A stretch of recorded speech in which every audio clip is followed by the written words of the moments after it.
mira, Carlos, son dos eventos lamentables, muy desafortunados. Desgraciadamente, las versiones que están corriendo en los medios tienen distintos elementos informativos, algunos,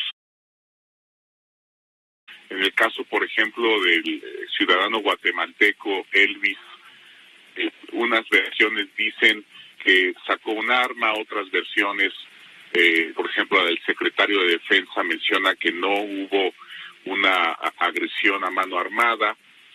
Habría que ver, ¿no? El hecho de que ya haya trascendido que el ejército ofreció $1,000,000 como reparación, pues sí nos da una idea de que hubo algo francamente equivocado en la reacción de los elementos, porque ya al hacer ofrecimiento en alguna medida el ejército está aceptando culpabilidad. Yo creo que en este caso, Carlos, debería realizarse un juicio con todas las formalidades, con las evidencias, con las pruebas, y que en lugar de una negociación, como es lo que parece que está gestándose, pues haya un juicio.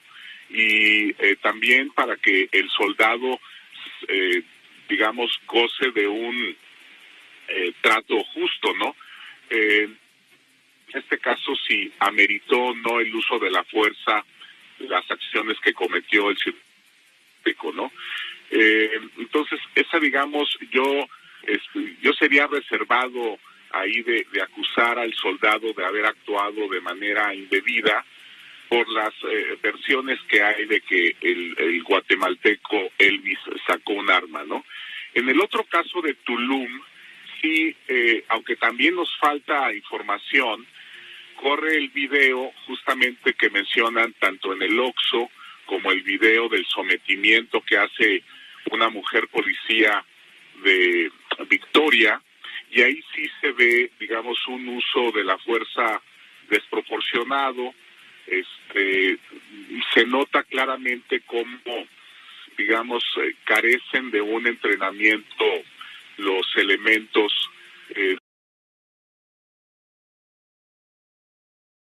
verbal de alguien, o cómo someter a alguien que está siendo acusado, como esta mujer, de generar cierta desorden público.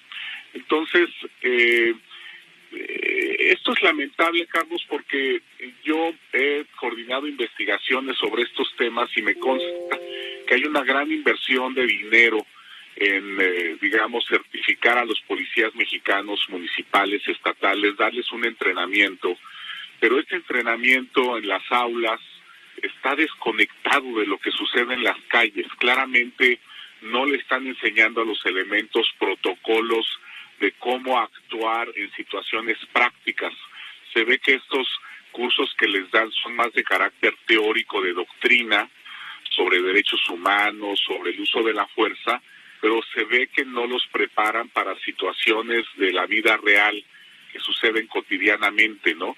Y se ve también que los elementos actúan de manera selectiva, ¿no? Yo dudo mucho, por ejemplo, que este trato que le dieron a la ciudadana salvadoreña se le hubieran dado a algún turista americano al que le hubiera sucedido lo mismo, ¿no?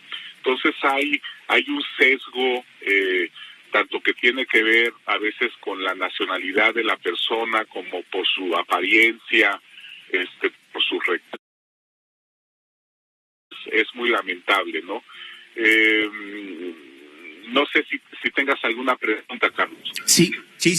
Eduardo, en 2 años, 3 meses del actual gobierno, en términos de la estrategia, del discurso, te pregunto, tú que eres un especialista en la materia, ¿qué crees, qué consideras que haya cambiado en realidad en las calles, en la cotidianidad, en los índices, en la estadística criminal, en la percepción de seguridad, de vulnerabilidad, de riesgo, de exposición?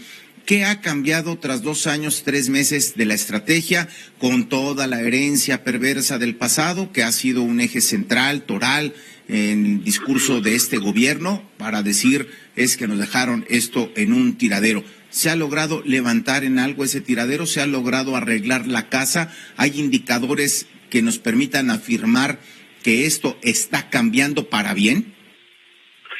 Mira, lamentablemente en el punto central de esto, que tiene que ver con los niveles de violencia en el país, pues sí hay una falla, hay un fracaso evidente, y es que los homicidios ya llevan 3 años casi en los mismos niveles. Las variaciones son mínimas, es decir, están estabilizados los homicidios a niveles muy altos, y la promesa de este gobierno de reducir el homicidio, pues claramente no se ha cumplido, y en ese sentido hay un fracaso, ¿no? Ahora, hay algunas, digamos, avances en algunos rubros, justamente en el involucramiento de las Fuerzas Armadas o de los policías en masacres o en actos como el de Tlatlaya o algunos otros que tuvimos en años pasados antes de este gobierno.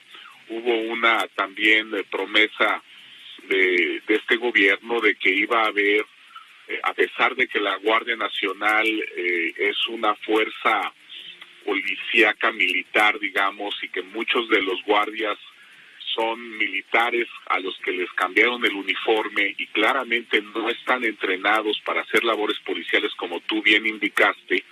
En los indicadores que tenemos, Carlos, al menos el monitoreo que hacemos en Land Intelligence, sí tenemos una reducción que empezó de hecho durante los 2 últimos años de Peña, una reducción de los eventos de masacres de civiles con involucramiento de las autoridades, ¿no? Ha ido bajando el porcentaje de estos incidentes, y en ese sentido sí ha cumplido el gobierno el de cuidar mucho, digamos, y que haya una línea clara entre los elementos castrenses y de la Guardia Nacional, de que hagan un uso de la fuerza prudente, sobrio, y que no se cometan tantos, se minimicen, digamos, se reduzca el número de abusos respecto a los que ha habido en el pasado, ¿no? Tampoco ha habido, digamos, un deterioro drástico de los indicadores de seguridad. Seguimos con los mismos, arrastrando los problemas que ya traíamos durante el último año de Peña. En términos de percepción hay una mejora muy leve, según las encuestas del INEGI, de la percepción de inseguridad ha mejorado levemente. Tenemos una mejora en términos de delitos callejeros, de automóvil, que es un indicador importante del tipo de delitos del fuero común, pero en el tema, digamos, que trae al país de cabeza, que es el tema de la violencia del crimen organizado, pues estamos igual, y hay un indicador en donde yo diría que estamos peor, y tiene que ver con un repliegue del ejército. O sea, el ejército y la Guardia se han retirado de algunas zonas, y esos vacíos los han ocupado las organizaciones criminales. Es decir, estamos registrando mayor presencia de organizaciones en mayor número de municipios, y hay más enfrentamientos entre grupos criminales que antes. Ese es un deterioro importante. No se ha reflejado en el número de homicidios, pero sí lo tenemos reflejado en los reportes de presencia criminal en más municipios del país, ¿no? Finalmente, Eduardo, y agradeciéndote mucho tu buena disposición, te pregunto, en esta parte de la estrategia que el presidente cotidianamente comunica como impactos transversales, mejor educación, más atención en términos de sectores sociales desprotegidos, apoyos, becas, etcétera. ¿Hasta dónde consideras tú que han impactado o que pueden llegar a impactar en el futuro, en el mediano, en el largo plazo, en este abatir todos estos indicadores, percepción, matanzas, crimen organizado, ocupando territorios? ¿Hasta dónde la estrategia, digamos, para ponerlo muy corto, de los abrazos, no balazos, está funcionando? Mira, el gobierno arrancó con una estrategia en donde estaba la tesis de que la pobreza era la que generaba la delincuencia y la violencia, ¿no? El presidente repitió en varios foros que la desigualdad y la pobreza era el mal de fondo que había que atacar para remediar el problema de la violencia, ¿no? Rápidamente se dieron cuenta de que eso no era cierto. porque a pesar de que tú eches a andar varias políticas sociales para proteger a los jóvenes con becas escolares, etcétera, pues eso no impacta los niveles de homicidio, porque quienes están matando a la gente son grupos criminales que están integrados además no en su mayoría por jóvenes. Más o menos el rango de edad, digamos, de un delincuente que forma parte de un cártel promedio, pues es más o menos entre unos 26 y 30 años. Por ahí anda la edad promedio de los sicarios que sirven a los cárteles. Y realmente estos miembros de los cárteles son gente que recibe buenas sumas de dinero, no es gente que esté en la pobreza extrema, ni mucho menos, ¿no?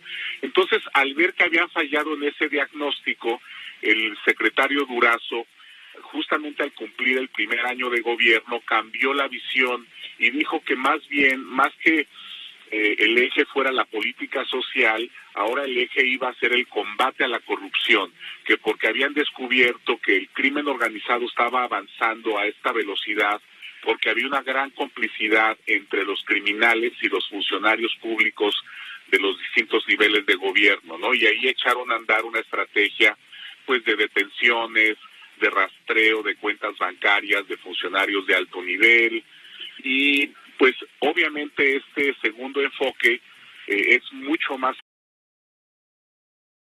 pues te podría decir que no toca de lleno el problema, porque el dinero del crimen organizado se maneja sobre todo en efectivo y hay muchas transacciones que son en especie, de manera que rastreos solamente por cuentas bancarias pues te van a dar guía y orientación sobre un segmento, una fracción del crimen organizado, no sobre este mundo tan grande que tenemos en México de organizaciones criminales, ¿no? Entonces, nos falta mucho por avanzar. No hay, en mi opinión, una clara estrategia integral para avanzar en el tema. Los niveles de violencia siguen muy altos y no se ve que en el corto plazo pueda el gobierno tener avances notables. Ojalá haya otro golpe de timón pronto y estemos pues con otra estrategia distinta, porque si no se nos va a ir este sexenio, pues ahora sí que en blanco en términos de debilitar al crimen organizado, estimado Carlos. Esta fue una producción de Grupo Fórmula. Encuentra más contenido como este en radioformula.mx.